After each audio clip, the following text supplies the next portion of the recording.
They erased it from your textbooks. They called it a rogue state. They told you it was dangerous. But what if everything you were told about Iran was wrong? What if behind those sanctions, behind those headlines, behind that iron curtain of propaganda lay one of the most extraordinary survival stories in all of human history? 2,500 years. That's how long Iran has existed. Not as a country, but as a civilization. Invaded by Alexander the Great, conquered by Arab armies, crushed by the Mongols, strangled by empires, bombed in modern wars. And yet, Iran is still here, still breathing, still ancient, still alive. Today, we're going inside the story they don't want you to know. The real story of how one civilization survived everything the world threw at it, and what that means for the world today. Stay with me, because by the end of this video, you will never look at Iran the same way again. Let's go back, way back, to 550 BCE. Most of the world is still living in scattered tribes. Egypt is fading. Greece is just finding its voice. And then, from the highlands of what is now southern Iran, a man named Cyrus the Great does something no one had ever done before. He builds an empire, not by destroying the people he conquered, but by respecting them. This was Persia, and it changed everything.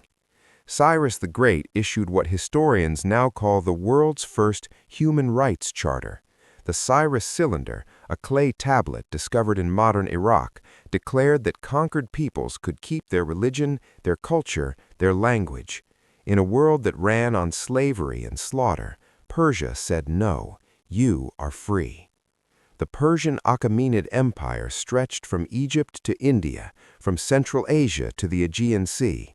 Over 50 million people, nearly half the world's population at the time, lived under Persian rule.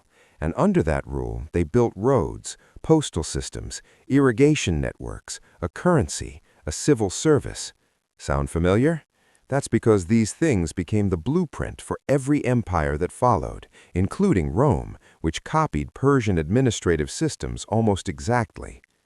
But here is the thing they don't teach you in Western schools. Persia didn't just conquer, it created. The concept of paradise, that lush, walled garden that became heaven in 3 world religions, comes from the Persian word pyridesa. The game of chess was refined in Persia. Algebra was advanced by Persian scholars. The windmill was invented in Persia. Modern medicine traces lines back to Persian physicians like Ibn Sina, known in the West as Avicenna. Iran didn't just survive 2,500 years, it spent much of that time leading the world. So why don't we know this?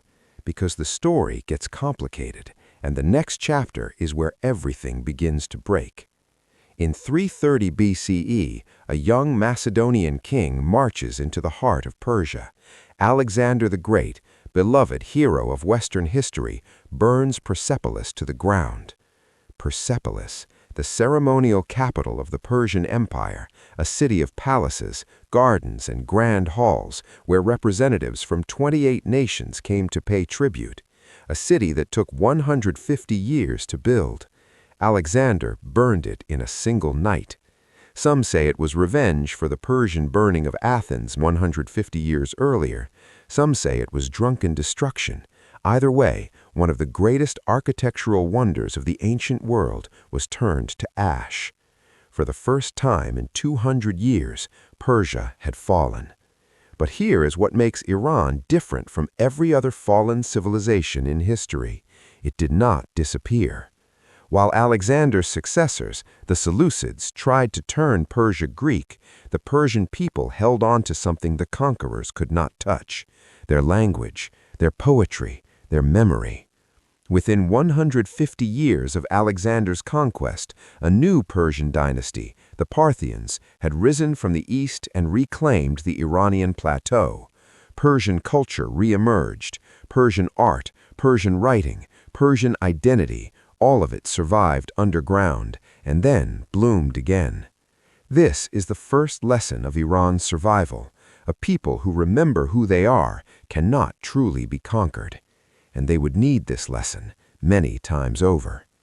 In 651 CE, Arab armies sweep out of the Arabian Peninsula and overrun the Sassanid Persian Empire in less than a decade. This was not a slow conquest. It was a tidal wave. The Sassanids, who had ruled Persia for 400 years, who had fought the Romans to a standstill, who had created some of the most beautiful architecture in the ancient world, collapsed almost overnight. It looked like the end of Persian civilization. It was not. What happened next is one of the most fascinating cultural stories in history. The Persians converted to Islam, but they did not disappear into Arab culture. Instead, they did something extraordinary. They absorbed Islam and made it Persian. Persian scholars became the greatest Islamic theologians, poets, and scientists of the medieval world. Persian became the language of culture across the entire Islamic world, from Delhi to Istanbul. Persian architecture defined Islamic architecture. Persian poetry, Rumi, Hafez, Ferdowsi, became the soul of the Muslim world. The poet Ferdowsi spent 30 years writing the Shahnameh, the Book of Kings, preserving the pre-Islamic Persian identity in 60,000 verses of poetry. He finished it in 1010 CE, just 350 years after the Arab conquest. It was his defiant message to history. We are still here. We have not forgotten. This was Iran's second great survival secret. When you cannot fight the wave, you shape it from the inside. No civilization in history has done this more skillfully than Persia. Now, we come to the moment when Iran almost didn't survive. 1219 CE, Genghis Khan turns west. The Mongol invasion of Iran was not a conquest, it was an extermination. Nishapur, a city of 1 million people, one of the greatest centers of Islamic learning in the world, was destroyed in a single day. The Mongols killed every living thing in the city, every man, woman, child, cat, and dog. They then piled the skulls into towers as a warning. Merv, Herat, Balkh, Ray, cities that had stood for 1,000 years, erased within weeks. Estimates suggest that the Mongol invasion killed between a third and half of Iran's total population.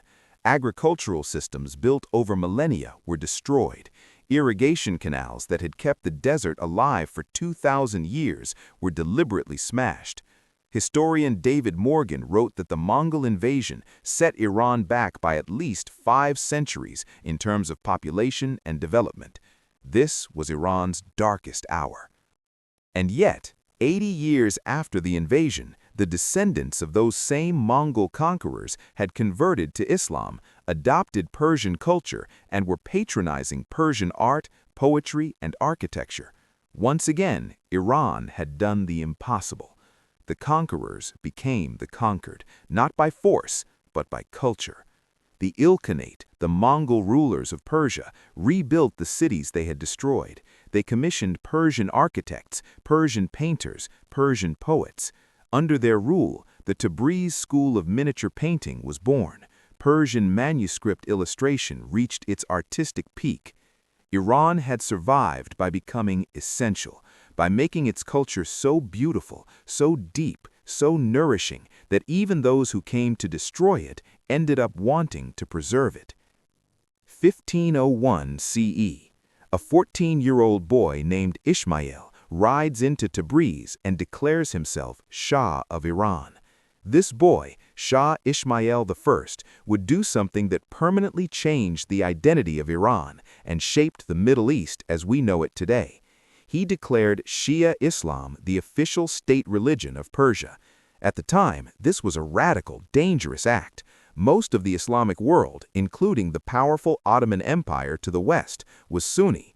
By declaring Shia Islam the state religion, Ismail gave Iran something it had been searching for since the Arab conquest, a distinct identity that was both Islamic and uniquely Persian.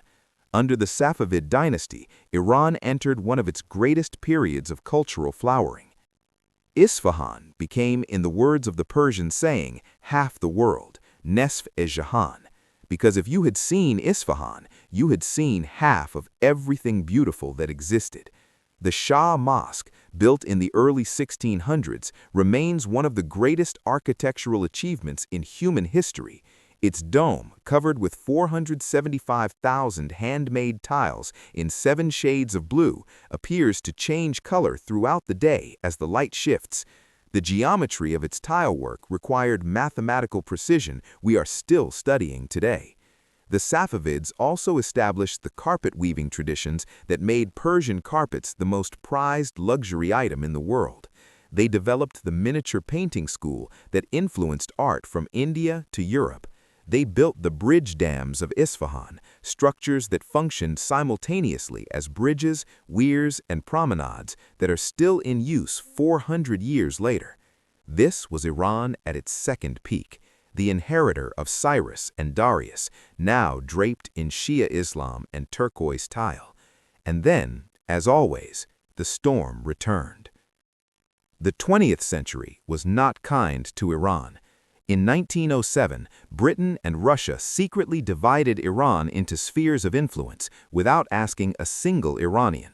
In 1953, the CIA and British intelligence orchestrated a coup to overthrow Iran's democratically elected Prime Minister, Mohammad Mossadegh, because he had nationalized Iran's oil industry and the West wanted it back. In 1980, Saddam Hussein, backed by American intelligence, French weapons, and Saudi money, invaded Iran. The Iran-Iraq War lasted 8 years. 1 million Iranians died. Entire cities were flattened. Chemical weapons, supplied with Western knowledge, were used against Iranian soldiers and Kurdish civilians. And yet, Iran survived. More than survived.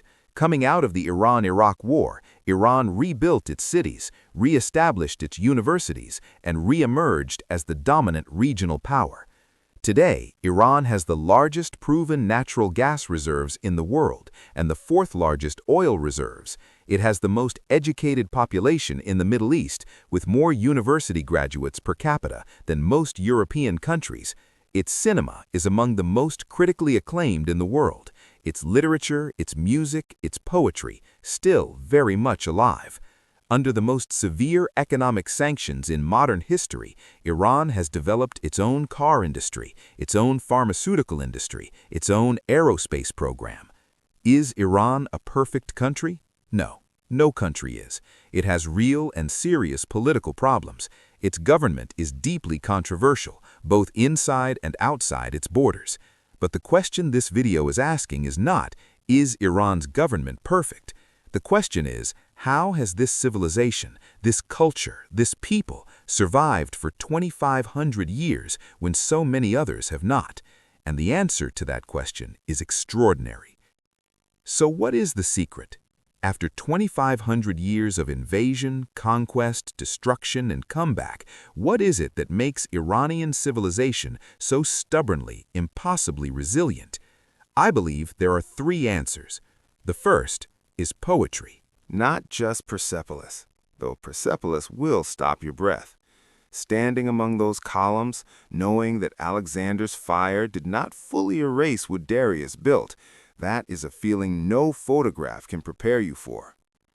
Not just Isfahan, though Isfahan's Shah Mosque at dawn, when the first light hits those blue tiles and the call to prayer echoes across Naqsh Jahan Square, that is one of the great experiences a human being can have on this earth. Go to Yazd, the city of wind catchers, one of the oldest continuously inhabited cities on earth, where Zoroastrian fire temples still burn a flame that has not been extinguished in 1,500 years, where the architecture of the buildings themselves, those bodgirs, those wind towers, represent a 2,000-year-old air conditioning system of breathtaking ingenuity. Go to the Lut Desert, one of the hottest places on Earth, where the landscape looks like another planet, where salt formations and Yardang ridges stretch for miles in shapes that seem impossible. Go to Khandavan, a village in northwest Iran where people still live in homes carved into volcanic rock, homes that are 700 years old and still inhabited today, the oldest cave village on Earth.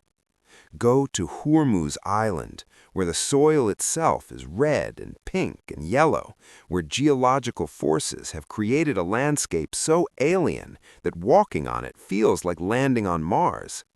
These places are not just beautiful, they are evidence. Evidence that a civilization of extraordinary depth and creativity has been quietly building, surviving, and creating for longer than almost any other on Earth. And the world is only now beginning to look. They don't want you to know how Iran survived 2,500 years, because if you knew, if you really understood the depth of this civilization, its contributions, its resilience, its beauty, you might start asking uncomfortable questions about the stories you've been told. You might start wondering why the world's oldest human rights charter was written in Persian, not Greek or Roman. You might start questioning why a civilization that invented the garden, the postal system, and algebra is described primarily as a threat. You might start seeing a people, not a government, not a religion, not a geopolitical problem, but an actual people with 2,500 years of memory, creativity, and survival coded into their language, their poetry, their New Year's celebrations, their hospitality. Iran is not perfect, no civilization is, but Iran is real, deeply, extraordinarily, stubbornly real. And after 2,500 years, after Alexander and the Arabs and the Mongols and the sanctions and the wars, it is still here, still brewing tea, still reciting Hafez, still jumping over fire at Nowruz, still saying, "We have not forgotten who we are." That, in the end, is the most powerful survival strategy in human history. Not weapons, not walls, not armies. Memory, identity, and the stubborn, beautiful refusal to disappear. If this video made you see Iran differently, share it. The world needs more stories like this one. Like and subscribe. We cover the hidden histories and forgotten truths that mainstream media won't touch. And leave me a comment. What part of Iran's story surprised you the most? I'll see you in the next video.